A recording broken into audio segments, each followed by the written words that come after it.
Well, that brings us to Amina's Voice, which is your young adult novel.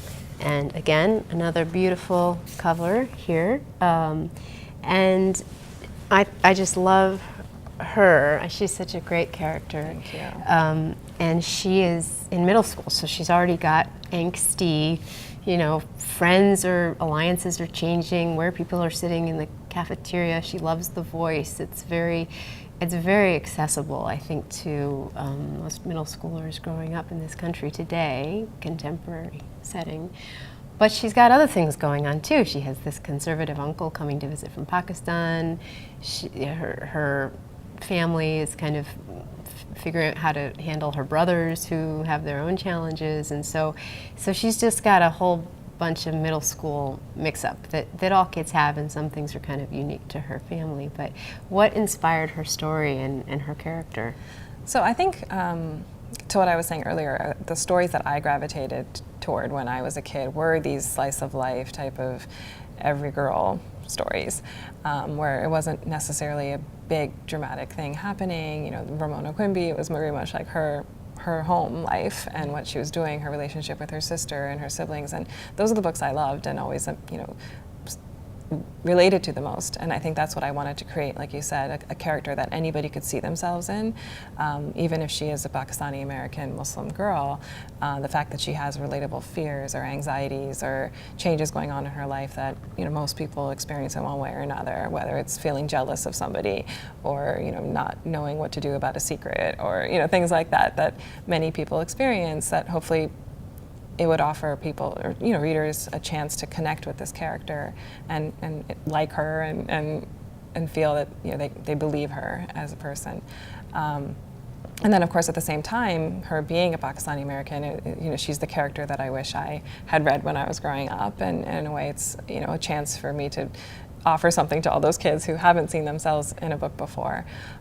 So it's for them for sure, but also for readers to really have, who are outside of the culture, to be able to relate to somebody who they may not have realized is as similar to them as she is. And even being able to go into an Islamic center, to visit a mosque for the first time for many people, to witness some of the religious traditions that are unfamiliar, like praying in congregation, things like that, and to see how unremarkable they are too, and that they're and it's so gratifying to have readers tell me that that they can relate, that going to Hebrew school or going to CCD or whatever it is, that a lot of kids have that in their lives, and it's very familiar to them, even though it's a Muslim experience. And the community, I think the sense of community within the family, within the faith community, kind of what people do for each other, the Sunday school, and then the details in the home, the clock that helps remind when it's time for prayer, and sort of these details that if perhaps you haven't been in a home of a Muslim family before, it would be new to you.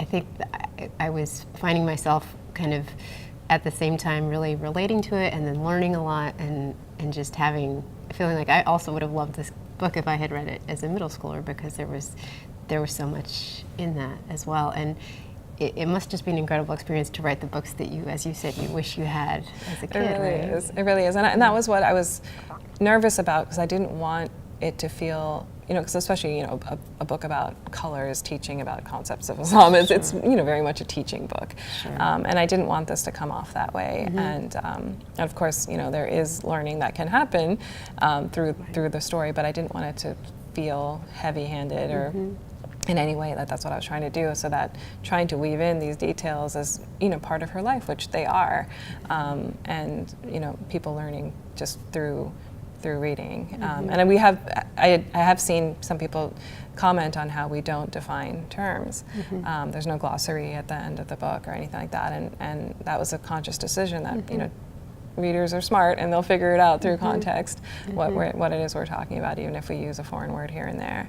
So that's what I really hoped for, that it was enough to, and people who are curious to learn more about a specific thing could obviously look it up, but that it was a light introduction to things through her everyday experiences. Absolutely, and I think you did it very skillfully, and it doesn't feel like it took a lot of effort. I'm sure it did, but it doesn't feel like you're you're getting a lesson. It feels like you're just absorbing it, but there's the story, and you kind of want to keep going and seeing what happens and where she heads next.